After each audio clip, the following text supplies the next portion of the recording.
I begin today by acknowledging the Wurundjeri people of the Kulin Nation, traditional custodians of the land on which this podcast is recorded today. Also pay respects to the elders past and present, and extend that respect to any other Aboriginal or Torres Strait Islander people who may be listening today. This is Melanated in Melbourne, a podcast designed to give an insightful look into the Australian lifestyle from the lens of two Black American besties. Welcome back, Mel Nation. I'm Ri'chard. And I'm Nicole. And this is Melanated in Melbourne. Melanated in Melbourne. We are back with a very special guest. Would you like to introduce yourself? I'm Tayla Broekman. Yay! Welcome to the podcast. Thank you so much. Our audience loves you. Yeah. So, they're screaming. Yeah, they're screaming outside. Yes, there was like banging for a bit. You can hear them outside of the door. We're coming to please. We're recording in here right now. If They you actually could just, called in as well, so it's kind of a weird. It's like, they're just enough. They're so boisterous. Thinking you meant like your audience. I was like, have they even heard this before I've done the podcast? Sorry. That's amazing. We're using a bit of imagination here, Yeah. but I'm sure our audience who's actually watching this and not the imaginary ones in that sound button love you just the same. Yes, it's preemptively. It's a premonition Yes. laugh, if you will. So for today's topic, we're actually going to be talking about street art within Narm, Victoria, Melbourne, and who else to get on the show but a local muralist artist expert themselves. That's me. Yay! Oh, so good. So we're super happy to have you here, and one of the things we like to do, just kind of like, I guess, break the ice beforehand, is play a diva draft pick. So we've previously done diva draft picks where it's been a lot of Beyonce albums, but now that we've finished them, we just went through a list of albums that we all have in common, and today's album is Mama's Gun by Erykah Badu. Badu, Badu, Badu. And for anyone who may not remember how this game goes, we're going to be going back and forth between the three of us. Every person's going to pick one song per round, and at the end of it, we'll post on Instagram and have you vote on who won the competition. As our first guest, you get to be the first one to choose. Yes, you get the first one. Ooh, actually, sorry. Where was everyone when this album came out?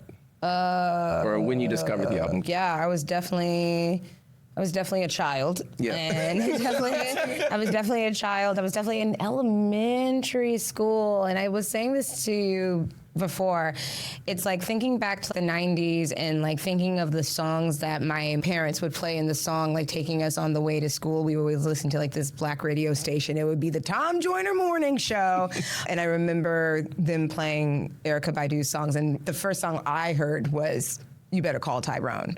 And I'm like, it's probably a little bit too grown. Yeah, I felt that way about most of this album, honestly, but yeah. Yeah, but as a kid, I was like, you better call Tyrone. I was like, I wonder who Tyrone is. What did he do? I'm like, yeah, exactly. Why is he the point of contact? I've always wondered that, but I do definitely have vivid memories of Erykah Badu and just thinking she was cool with her turbans and her, like, just that. I felt like she was like the person who did like the neo-soul kind of side of things, because we had been used to seeing like, I don't want to say prim proper, but like more of like a glam kind of made up kind of R&B. Yeah, it needs to be like singer. sexy Aphrodite, like our rhythm and blues, because this is baby making music. Not to say that this isn't, but there was like a certain formula, and I think Erykah was outside of that bubble. Yeah, like she was very much like the grand rising queen, and she had crystals before I even really knew what crystals were, and like the Ankh sign. So she was doing something I hadn't seen before, but it was something I definitely appreciated. Absolutely. Yeah. She's ultimate cool. Like very cool. Yes. Yeah, like so cool. Beyond cool. I think of just like really smooth jazz lounge singing. It's like the smoke, maybe a saxophone Essence? behind her. Yes, Essence. Essence. The Essence, and she just stand there and you just like have a little cocktail and you're just like, this is it. This is what life's about. I'm afraid of what she could get from me if she looked me in the eye. Like she's one of those people I feel like I would just be like, It's like you can have all of my secrets. Yes, It's like, exactly. it's like I didn't even know I was holding my that third in. eye is open as well as my beep. But she's just that hot and cool and beautiful and and authentic. Oh yes. She's really like the blueprint for a lot of what is going on, and just like with the whole, she's dope. No, with this album in particular, it always reminds me of my mom and my dad at the same time. So around this time, I was flying back and forth between California and Texas, because my mom was in Texas, my dad's in California. And my dad was don't come after me, is a jazz musician, and he played the drums. So a lot of the times I would hear the drums, he'd be like playing it on beat with the record itself. Oh, that's cool. And it was like, anytime we go out and about, don't let my dad get near drums, because he'd be like, can I see them? Oh, that's dope. And the guy would be like a 20-something-year-old. He's like, yeah, of course, old man, have a seat. And then he just blows the crowd away, and he's like, thank you, and then just walks away. I'm like, yep. now we're getting drinks for the That's rest of the so night. dope. But he was like, my dad is the main character anywhere he goes. It's ridiculous. So dope.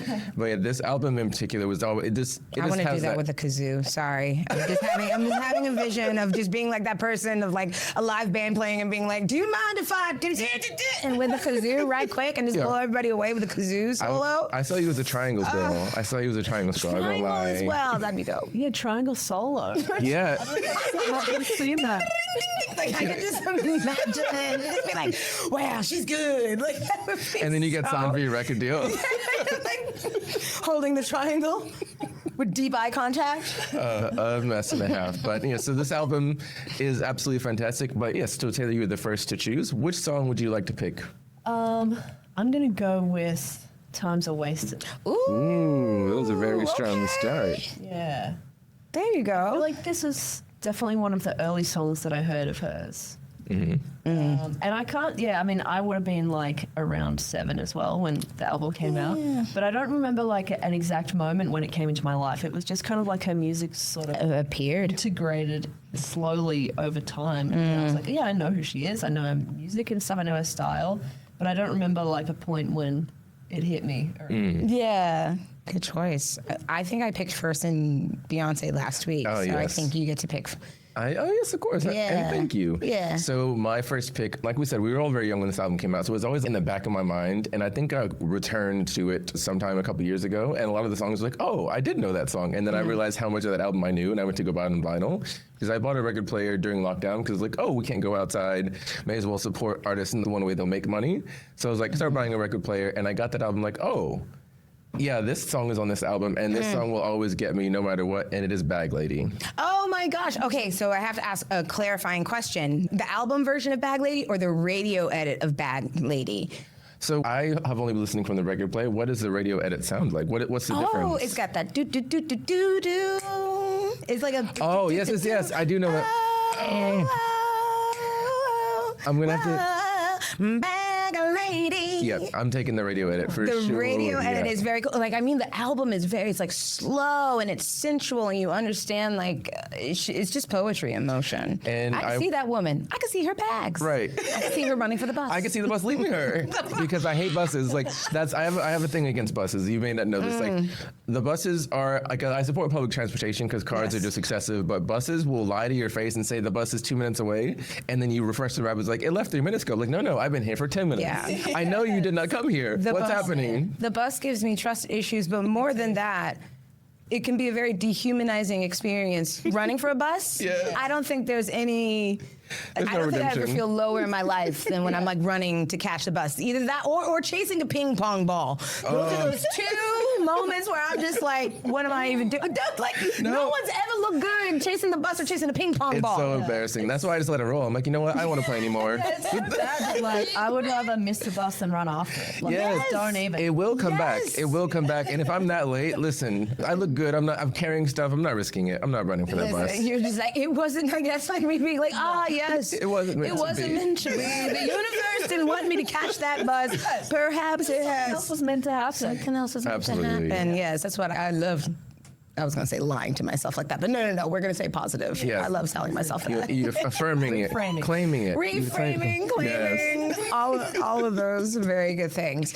Well, I'm grateful that my number one pick has not been picked yet because it is Didn't You Know, Didn't You Know, But I Lost My Way. It's like a really beautiful life experience song. Like, I am trying to decide which way to go. I think I made a wrong turn back there somewhere. And y'all know I ain't good with directions. So I knew she was singing to me on that one. And then love is life and life can't, like, listen, she was saying all this stuff and she was talking about making mistakes and how you just have to keep going. So Didn't You Know kind of opens a portal for me.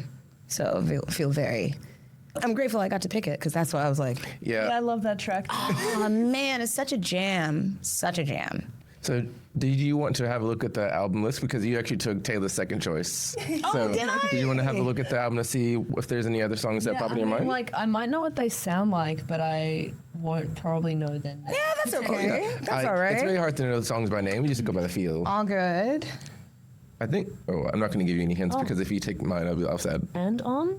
Is that on? Yeah. On and on and on and on. Yeah. I try to keep her rolling like a rolling stone. Are we supposed to be telling each other both of our picks now? Yeah, well, I mean, yeah. we've gone all the way around, so it's your Okay. turn. Yeah. It's your turn again. It's your turn to pick one now. Yeah. On and on. That's the one. That's That's a definitely- beautiful choice. yeah, it's very jazzy, that song, and I kind of want to say that music video. God, remember music videos? Yes. That brings me back. Oh. Music used to have videos on the MTV and the BT. Special time. It was such a time, and I think she was singing in a jazz club for that music video. At least that's what my mind. Yeah. Yeah, at least that's what my mind. That's right. Yeah. And doing chores. Oh my gosh. What a time. That was an excellent second to pick. For mine, I'm grateful that no one has chosen this one because I feel like it wasn't one of the main hits, but every time I listen back to it, it's just like I love a love song. I love a love song. So I'm gonna have to go with Orange Moon. No! That was the other one. That was the one I really wanted to pick. I love that song. We're just stepping on each other's It's toes all so day. good. It's so good. Are you familiar with Orange Moon? I mean, I probably know the sound, but I don't know the name. We could probably like 5 seconds without getting sued. You can do a 5 seconds. Well, I feel like there's a certain time amount where you can play a song where it's like, we said who it is, but we're not like copyright infringement. Like, we're scared to get sued. We don't want to get sued for anything. So it's just like, And that I totally have to code things. Oh, damn, that's jazzy. it's like this song is like the quintessential. When I say talking about jazz lounge singing, So I feel like that you're just like sitting there. like, it's so it paints the good. picture so good and like So good. In that scene. Right, Yes, right. and you can hear the crickets, and you can hear that it's like nighttime, and you can hear like the So man, good. I don't even know that song. it's sensational. It's like towards the end. It's like towards the yeah, I end think it of the might be second to album. last of the album. Yeah, And it's just about being in love. She identifies herself as the moon, and the person who's loving her is like the sun. So he smiled at me. He's gleaming. I'm good. How good is he to me? And it's just like that's just a beautiful being. Like so I love hearing people being in love with their partners. Like that's just so Yeah. beautiful because there's so many times people are like, oh, so and so did me dirty. And like there's a lot of R&B songs where it's like I'm in pain, I'm in hurt, but like I love when it's an R&B song about being in love. Like a lover boy till the day I die. Orange Moon is my pick. yeah, that's a really good. awesome. That's a really good pick. Man, I don't know exactly what to do with my last one, so I think I'm just gonna go with. I think I'm gonna just go with "Kiss Me on My Neck." I think Okay. I'm like trying to decide between that one or "Clever" because I really love the Roy Ayers. Yeah, both those are really good options. Yeah, man, oh man. Okay, maybe Clever. Maybe Clever, Okay, just locking in because, Clever? yeah, for Roy Ayers. Because it's just like really, really cool. And again, just love how jazzy and dope and 70s. Oh, I wouldn't know about that. But yes. I was born this way. I immediately. You can't see me. No, I'm kidding. But yeah, it's just, she's just so very cool. So I'll lock in with Clever. Okay, amazing. So to recap, I've chosen Bag Lady and Orange Moon. Taylor, which two have you chosen? Times of wasting and Yes, and on. and on. And And on. on and on. And then I picked Didn't You Know and Clever. Wonderful. So as usual, we're going to pop this on Instagram, and you will vote to see who won. Yes. Thank you for participating in that. We do love a little bit of music because we always feel like music is a really uniting force to people. Like we may not know each other, but you can go through and like, oh, you like this album? Okay, cool. We have at least something in common if you can vibe with the same things. Yeah. So one of the things we love to do whenever we have our guests before we jump straight into the topic is give your origin story. So you're in the hot seat. If you want to tell our listeners, It's okay. It's not. it's like, No, it's so hot. it's actually warming up. So if you want to tell the listeners whether you were born in Melbourne, moved here, raised here, et cetera, and what kind of sparked your interest in street art, muraling, and being an artist as a whole, and just whatever you want to share in between. Yeah, so I was born in Melbourne, born and raised in like the northeast suburbs. So that's Hell yeah. towards the bush. Hell yeah. I don't know. I just love the north side. Wrapping it. Yeah. Hell yeah. Yeah, so it's kind of towards the bush where I'm from. And I was just always drawing as a kid, I guess. Like since I think since kindergarten, I had a knack for it. So it was just always there. I just kept going with it because I liked doing it. It was kind of like an escape, but I also got validation for it. You know, the teachers liked it, my parents liked it, everyone thought it was great. So it was like, there's no reason to stop. Like, I'm not being shunned for this, and I also like to do it.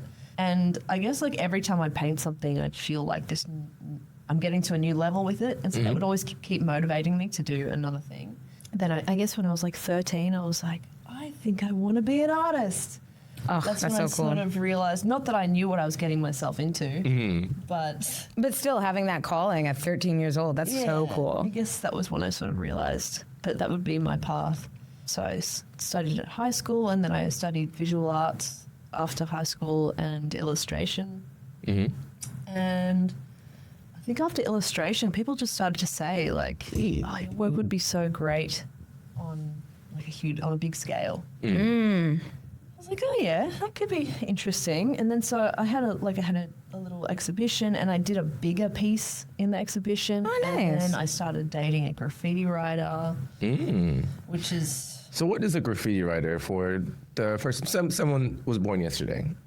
Graffiti writer is someone who, I guess it's generally someone who paints lettering on a wall, Okay. and usually illegally. Okay. Nice. Yeah, so graffiti and street art aren't the same thing, even though people kind of interchange Conflate them, yeah. Graffiti, like at its roots, is like lettering. Yeah, so I think I started to learn a little bit from just hanging out with graffiti writers. Then I worked for a mural company. Oh, For about 4 cool. years. So that gave me a whole lot of education just about a mural setup, basically how to work hard, how to work my body hard. And it built my strength, my physical strength. I didn't really get client interaction at that point, but I just learned like a whole lot of fundamentals of being a muralist. And then I think there maybe a couple of years there where I didn't really do much. I think I left the mural company, and then I went full-time muralist about 5 or 6 years ago. Nice. Yeah. So I've Yeah. been painting murals for about 10 years. But Okay. I've been Wow, that's cool. full-time business of my own for about 5 or 6 years. That's amazing. Because like my stick figures just got ponytails. Like I just got to that level. Yeah. Just got, not to brag, not to brag. But the reason that we're talking about street art today is because it's so intricately connected to what Melbourne is, and especially in the north side of things. Like, I'm sure there's graffiti on the south side of the city, but I don't think I see it that much. I feel like they maybe get a little upset if they see it on that side. But on the north side, I feel like it's just a part of the culture here. And you'll see people with like the graffiti tags, like the letter tags on pretty much everywhere and everything. And then sometimes you'll see really cool murals. Sometimes you'll see some kind of confusing ones, but I assume it's like meant to make you talk, meant to start conversation and everything. But I think my relationship with graffiti changed because I think when I was like younger, I had like my parents' opinion of it, where it was like parents, I'm like putting them out there on blast. But like I had that adult grown-up view of like, oh, they're messing this thing up. Like they're messing this thing up, and why would they do that? But the older I got, I was kind of just like, actually, they're making me look at something that I otherwise wouldn't really give my focus to or give my attention to. And so I've kind of like flipped on it a bit, and now I have like more of an appreciation for it, because otherwise it's just like, yeah, it's just like texture. It just adds a bit of texture to things. So yeah, I appreciate it. Do you mean like graffiti, like the lettering, or like street art as well, or like anything on a wall? Murals and street art is something that I'll probably always have an appreciation for, in a sense, because it is like an artistic piece. I think my first introduction to it was just like graffiti lettering.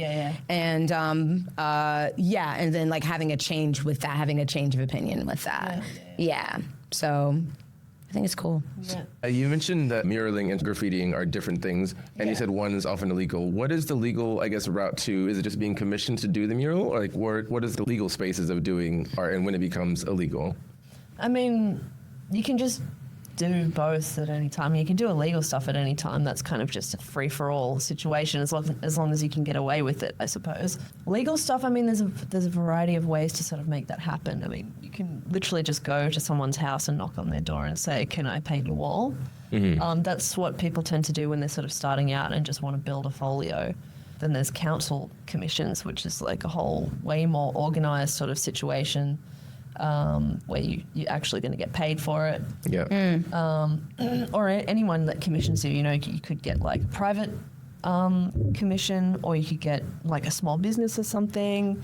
Or then you could do like something like Nike as well. They're always going to have like legal things in place unless they're trying to do something kind of like gritty, unless they're trying to be like, let's do this in an abando, like, and then pay you and then make it advertising.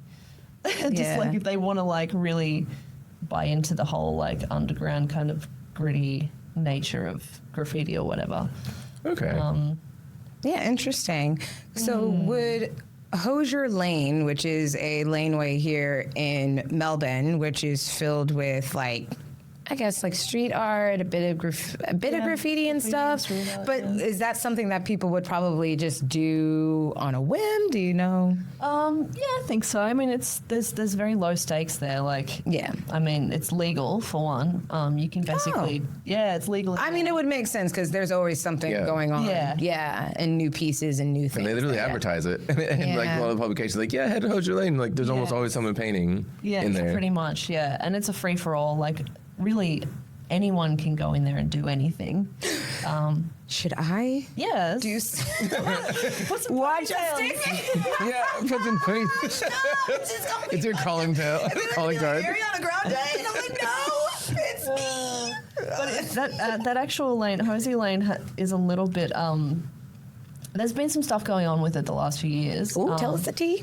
They've banned commercial work in there because it got so cool that people started to want to promote in there because it's like that's a so tourist fair. spot. Yeah, gotcha, because it's a high traffic area. Yeah, so eventually they banned commercial work in there, which I think is totally appropriate with preserving, the true nature of art in there. We're not making it a commercial space.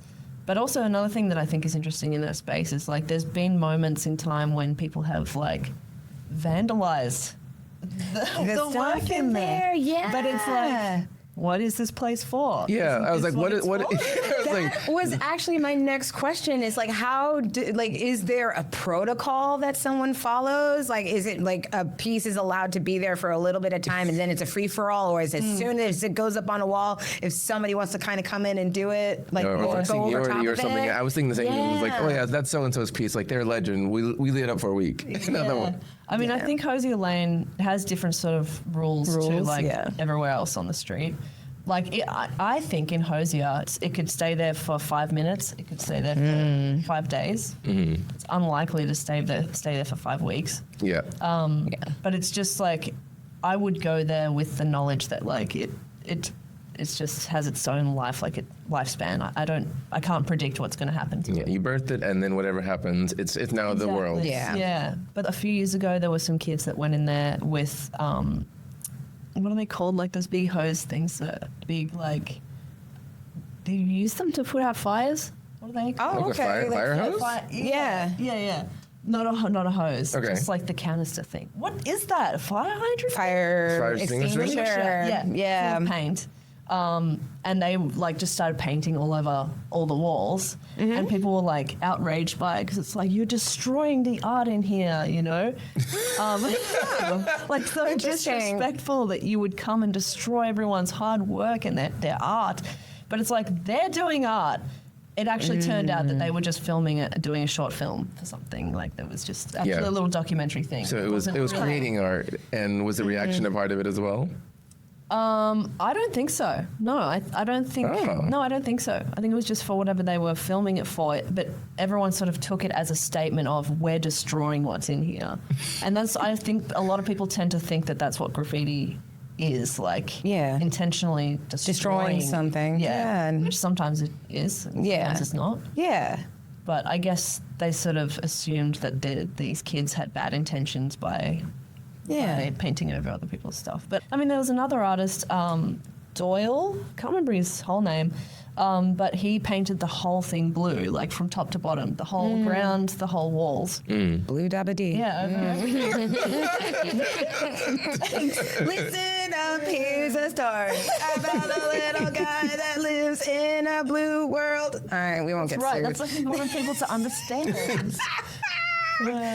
No, but he had a whole concept behind that, which I don't know all the details, but I think it was related to, I think like a friend of his or his brother or something drowned in a pool, and this was meant to sort of simulate like being in the pool. I don't know a lot about it. I don't want to speak on it too much because I don't know the details. But like he had a total right to cover everyone's work in there. Like everyone does. It's just an expression. Yeah, it's artistic expression. It's kind of like the space for it, no? Yeah, it's just like a forest of street art really in there. It's just constantly like growing on top of the other. Sometimes there'll be, well, to use the forest, like sometimes there'll be leaves and sometimes there'll be like, tree or bark or flowers or, mushroom, fungi. I'm a big fungi person.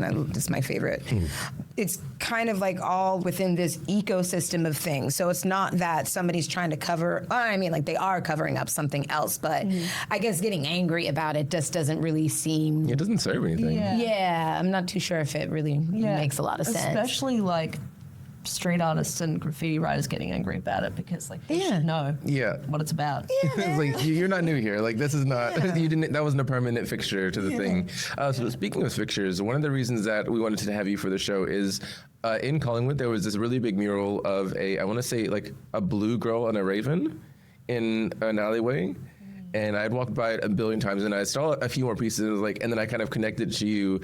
There was something about that piece that always spoke to me. It's my piece. Yeah, it's your piece. You're like, wow, that's And it's cool. like, Well, in the episode, I'll have a picture of the post because I know it's on my phone somewhere. But it was always like one of the ones. It reminded me of Jinx from League of Legends. I don't know if you played that, and I was just like, I watched the show. Arcane was incredible. But that was the energy I always got from it. And I was like, walk by, I'm like, because I always kind of wondered because that piece stayed up there for a while. I think it might still be up now. So it was like, it's got some graffiti on it now. Yeah. So is it like it really is just whether people leave it there or they don't? I guess. Yeah. Oh, yeah. You mean like out of Hosey Lane on the street? What like when it's just like, this is off Smith Street, or this is in this neighborhood. Like some things will stay and some things will kind of go. Like, is it neighborhoods? Are there different energy, or is it kind of free for all everywhere? Yeah. I mean, I still sort of have the same opinion for my own work, where like when I put something up in a public place, I again just don't know the lifespan of it, and that's why I don't really get devo when someone paints over me because I'm like, that's what's happening in this space. And there's different suburbs where there's not many writers, not many graffiti writers. Generally, street art gets destroyed by writers rather than other street artists. Gotcha. Sometimes like street artists will paint over each other if it's something old or something, but there's a little bit of like friction between graffiti writers and street artists. Oh, We got beef. Then we were like leaning in, it's like, go on. Interesting. But yeah, like, I mean, there's some suburbs where there's hardly any writers, so your work might stay up for ages, and then there's some suburbs where they're pretty common and the walls get frequently kind of hit, and then it's less safe there for your work. And then I find with my work, if I may say so myself. Yeah, go on. Okay, Toot the horn. We're here for it. I feel like my characters tend to get left unhit That's correct. for a little while. Nice. Yeah, even in like abandoned buildings and stuff where I've had my characters, I feel like, I can't speak for them, but I get the feeling that like there's some level of respect for what I'm doing because, for one, I'm using spray paint, and that's what writers like and respect. But also, I think like my technique and stuff and the style of it, I feel like they maybe appreciate it. Yeah. And like eventually they'll go over it, but like I feel like sometimes they last a bit longer, or they won't destroy like the main parts of it. Yeah. A little more respectful maybe. I have writer friends as well. So let's say I've got half a leg in that world. I want to say a foot, and I want to say the avatar. a leg. Yeah, I hang out with writers and stuff, and I paint with them. I wouldn't claim to be a writer or anything, or really fully know everything about the culture, but I feel like I'm accepted in there a little bit. Oh, that's because I have a good crossover. I love That's that. cool. And I would definitely agree because your art is beautiful. To give you your flowers in real time and on the camera, your art is wonderful like that. And I have seen a bunch of pieces that, like you said, have been left uncovered. That girl with her bird was up there for years. Like it's been up there for years and there's all the pieces. So it is incredible work. And that's also why I wanted to talk about your experience in the industry, primarily because a lot of the artists we're looking to, they don't show their faces. They are very much like, you can see my art, but that's not who I am. And I appreciate that you're like, a lot of your art is based on you. And like you know yourself very well, so it's kind of a self-reflection, I would imagine. Yeah, I suppose that it's not really an intentional thing that happens, but just, I mean, I find that all of my girls that I paint, they all look different, but they all look like me. Cool. It's kind of strange. I think that's beautiful. Like that's I think it makes sense. Paint what you They all know. look different though. Yeah. But they all look like me. I don't know. And it's never intentional, but I think this is very common for artists to be painting themselves in things. Sorry, Even what are your pronouns? she, her. She, her. Okay, I'm every woman. It's all in me. Continue. Because I didn't want to say it, and then I was like, I'm every they, them. It's all in us. Anything you want to. Okay. Okay. I'm so sorry. That's so funny. No, that's really cool. That's honestly, I don't know. It's just like really, like being able to put your mark on things must be pretty satisfying. How long of a process is it to make something, I suppose? I mean, if I'm just sort of painting on the street for myself, it's usually like maybe 5 hours or something. Okay. If I'm just doing a character. If I'm doing an actual mural, like, I don't know if the camera can see the size of the wall behind us. yeah, it's got a It go up there and come down here. And right here and right over there. I think, oh damn, how do I? Yeah. I don't even want to reference that wall Okay, anymore. well, we're just using it as an example. How long do you think it would take for you to like kind of fill all this? Yeah, I mean, it depends how detailed it is because sometimes I use brush and sometimes I use spray. If I'm outside and it's a bit bigger, I'll use spray and that's quicker. If it's inside and a bit more detailed, I use brush. And, you know, that might take me a couple of days or something. Yeah. Something detailed on there. Yeah, sometimes I'm working like a week on a piece. Sometimes I'm working one day on a piece. Yeah. So it really just depends on the level of detail and the texture of the wall and what medium I'm using and like how my mental health is that day. Ooh, come on with it. Especially being an artist in this day and age. yeah. Because sometimes the well is full, but sometimes the well is very, She's very dipping low. low. Yeah. But I have the liberty. It's so great. Like I have the choice every day about like what I want to do with my life. That's My right. own business. So, but I'm still like loyal to what I've agreed on with the client. So Of course. Like, I'll still fulfill that. But generally, yeah, I get to wake up and choose my everyday. And that means I get to like, you know, if I'm having a shitty time, I can just take a break or, Yes. yeah.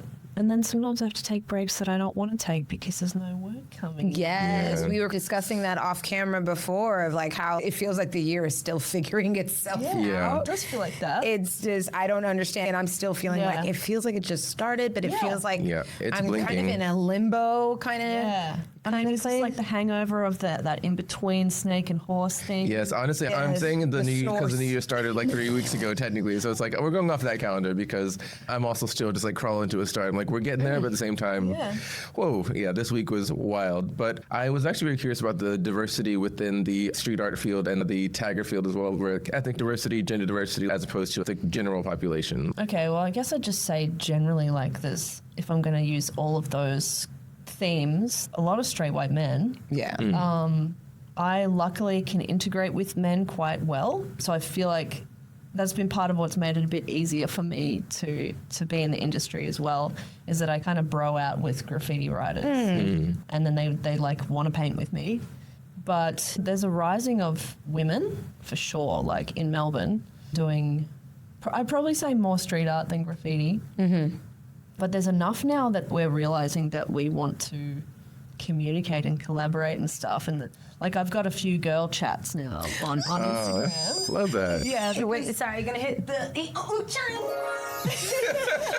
girl chat.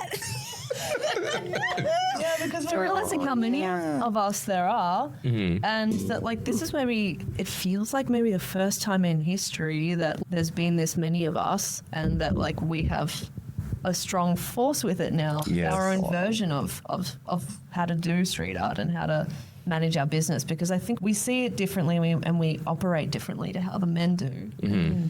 I feel like for a long time we've just kind of conformed with the sort of male culture of it, which is like, it makes total sense because like it came from dudes. Like dudes started it. There's still a lot of dudes in there. Women are building our own direction with it, but like it's still not fully there yet. Yeah. So I don't have like a real, bad taste in my mouth about like all the dudes doing their things more than the girls, because it's just kind of, it's where it's coming from. Yeah. And we are moving in a direction with it. Yeah. Yeah, I think it's kind of exciting that that's sort of happening. I don't know what it's going to look like. And that's even with all the cooler. chicks. Yeah, and that's even cooler. Yeah. I find it to be a bit of rebellion. Yeah. You know what I mean? Yeah. That's right. Yeah. And I feel like that's a very young male energy, you know? I especially think about that when I wonder how harsh the punishments are if you are to get caught. And I'm That's right. wondering, I wonder if there is like a little bit of like, straight white males able to do this because maybe the penalties aren't as harsh for them. Maybe it's something they can get away with. Or maybe I'm completely wrong and there are really harsh penalties for it.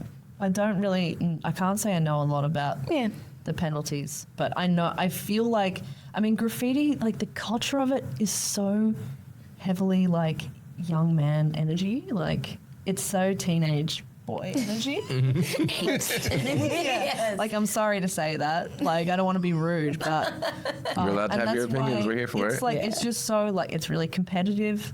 There's a lot of hierarchy.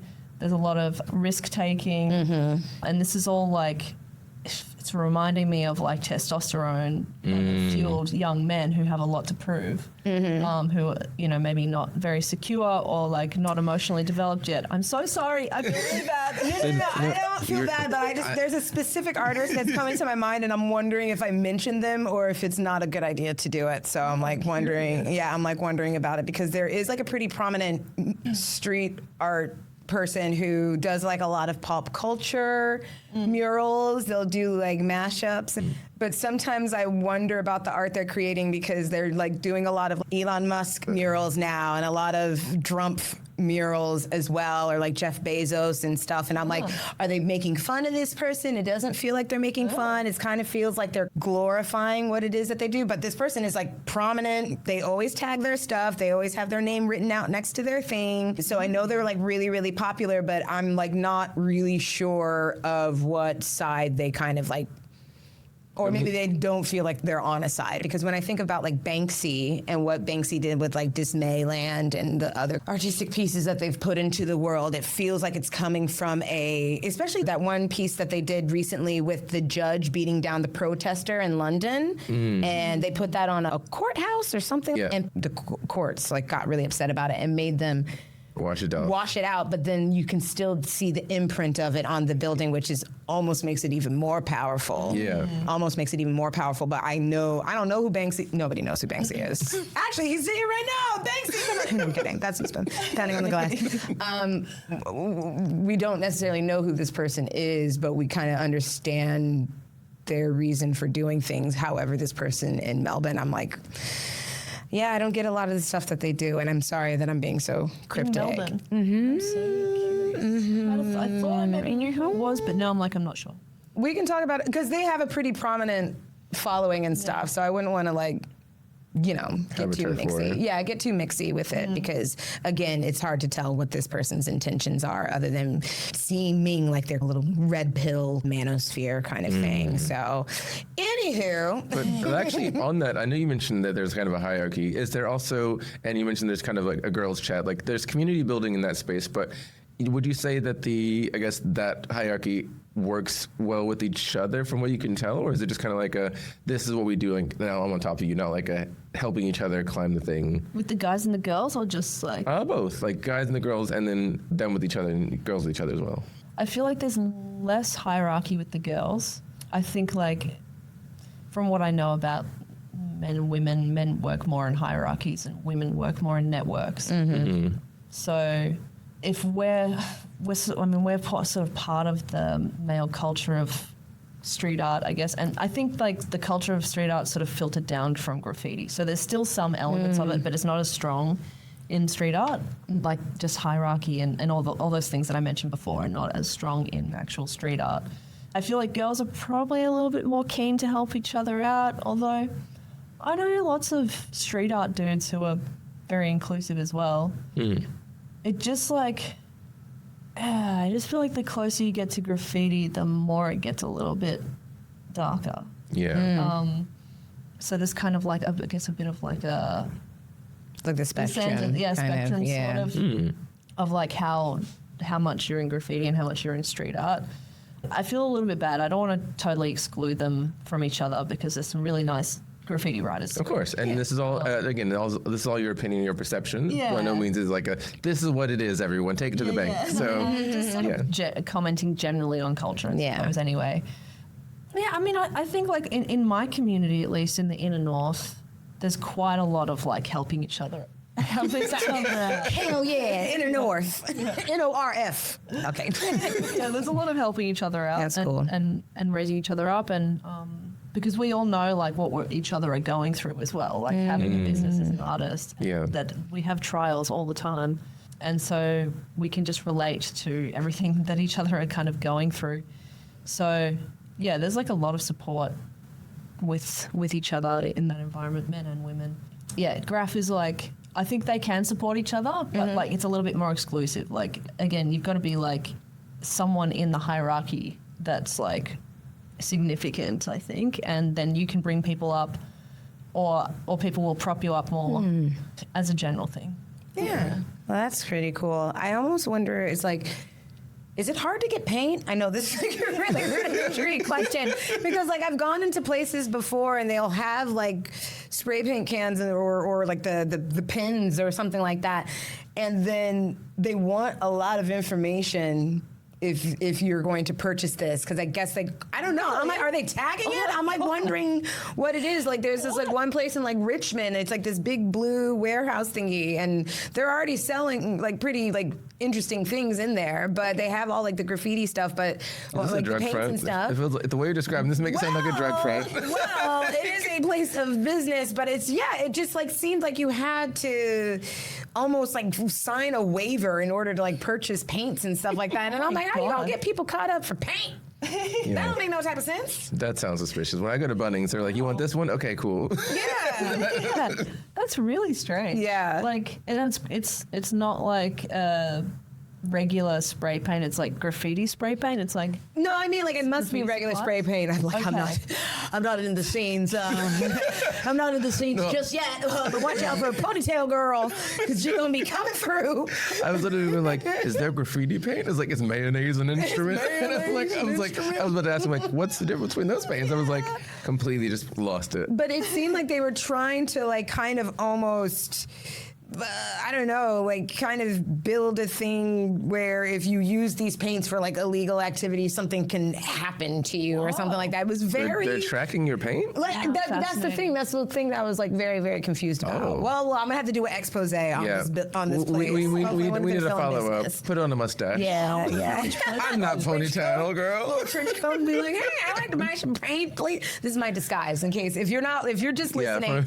I've just done a really good disguise of having a hairpiece and a mustache using my fingers. So yes, I was wondering about that, but I'll have to do an expose on it. I have a really strong thought that I would like to share with you guys. Because as you are in the North, perhaps you've seen this. Again, I'm a person who appreciates art. Like I said before, I've been going on a journey with graffiti writing and appreciating it, and then always loving street art and murals and things like that. There is someone, I'm looking in the camera right now, there's somebody in the inner North that is spray painting Garfield with big ass titties everywhere. Everywhere. I think I've seen. Yes! And I'm talking about like big honkers. Like I'm talking about like massive, like sloppy natties. And it says Garfies at the bottom. And it makes me, it makes me angry.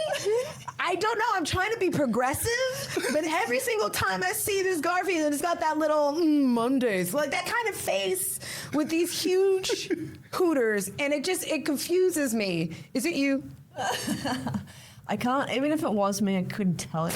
Oh, it's a secret society. Because then I'd be giving it away. Okay. Yeah, and I could be like under some serious, there might be some consequences. Okay, fair enough. Being honest about that. Yeah. Okay. The big natty's got to stay covered. It's so crazy, and I take a picture every single time because it's everywhere. It'll be like on, they put it on the Thornbury Picture House. They put it on, they put it at the train station. Like everywhere I look, I was just like, they'll put it on a trash can, and I'm like, why? You close your eyes and that's all you see. Garfield with big titties. I'm like, what's next? Snoopy with like a massive hog? Like, what else is there? Well, don't get on the internet. Yes. You know for a fact that's already there. Don't do it. Do not do that to yourself. This type of graffiti is like, once you see it, you start seeing it everywhere. Everywhere. Like, have you guys seen the bananas? Yes. Banana Yeah, splits? the banana Yes. splits. I've seen the banana splits everywhere. I always see the carrots as well. Yeah. Over by Lygon Court before, I think it's been covered up by now, but there was like a Shrek and a Michael Jordan. There was a Bernie Sanders and a Yoda of some sort. It was all horrifying mashups, and it was like in this laneway. And I think it was like a Joker and Batman crossover, and it was just all terrifying. Yeah, so like a lot of those mashups can be like, wow, this is really great. And then there's like, wow, this is going to give me nightmares. This is absolutely I'm going to wake up and be like, big naturals. Yeah. Yeah. Like, I need some lasagna. Never mind. Do you have any further questions? No, I wanted to put Garfies on blast, though. It's Yeah. like, I'm seeing what you're doing here. I'm going to work on myself, though. Work on myself. Yeah, but it's interesting to know that there is like this League of Extraordinary Characters or something like that where you guys kind of like protect each other, which makes a lot of sense because you don't want anybody to run into consequences. Because I mean, like, would I really want Garfies to get in trouble? No, Garfies, I don't want you to get in trouble, okay? I'm just wondering what's going on with your mind. Do we need to offer? What does your therapist think of this? Is what we're really asking. At the same time, some people really want their name to be known, not their actual name. But they're hoping to make a name for themselves with their art. they're writing their name, so sometimes, like, not their actual name, but Yeah. if they wrote their tag underneath, I'd be like, oh yeah, like Yeah, they of want to course. be known.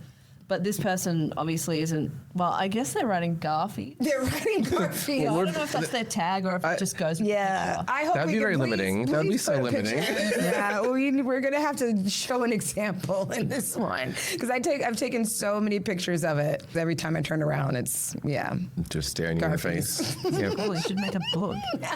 Garfie's book. Garfies Boobies book.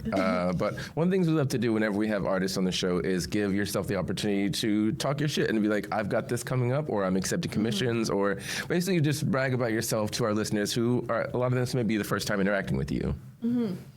Well, so I'm in the Frankston Street Art Festival coming up in March. Nice. I'll be painting in the studio area. So I've got a wall that I'm doing. The whole studio is like just full of walls that are being painted. I'm going to be painting there from like the 15th to the 21st, I think. So that'll be like a live painting thing that people can come and watch. And if you want to see more of my work, I mean, I guess you can look at my website or my Instagram. Both of them are Tayla.art. Nice. Beautiful. Obviously, this episode isn't going to be like all-encompassing every bit of art. We're very grateful to have had you on here and give your experience with this. And it's obviously a much larger community than any of us could even imagine. But we wanted to spotlight this because, as Nicole said earlier, like, it is so intrinsically Melbourne in my head. You think of coffee, you think of street art, you think of murals, and it just feels like it's just a part of its energy. I've seen other art in other cities, but it just doesn't feel like it does here. So we really wanted to give the people back home, talk about it to our listeners as well. And yeah, this was an amazing topic. Thank you so much for coming and sharing your story with us. Thank you so much for having me. It's been really Of course. fun. Would you like to manifest anything for the future? We're big on we're big on manifesting on this podcast, and it's just like any dreams, aspirations that you have. And they keep coming true too. So like, Listen, just hey, be as air quotes unrealistic as you want. So is this like this is a platform which makes dreams come true? Hey. When you speak it into this thing, is that what happens? It has been doing very well. Did it go off? No, it did not. Damn. Well, I guess it does. Okay, yeah. So I had these thoughts like last year. I think I sort of feel like a lot of muralists, I feel like we're supposed to want to do bigger walls and bigger and like build our reputation and build fame. And this is kind of what people expect me to want to do. Not that I'm like, hey, don't expect me to do something. Like, it's fine if, anyway. I know what you mean. I just like what I like, okay? But it really made me think like, yeah, no, I actually don't want to like necessarily do bigger walls, even though that would build my career. I would really actually love to just like travel around Australia with like a little crew or something and just paint abandos, like just paint cool abandoned spots, like because that's what I really love doing. I love like the quiet and that I have like time to do, you know, something unique in a different place every time, and in a place that's like has some kind of history and feeling and adventure in it. And that is, you know, that's not necessarily career building stuff, even though it would build folio. But if it's something that speaks to you that you want to do, and I think that's the part that I prefer. Yeah. Than like building my status to like adnate level or something.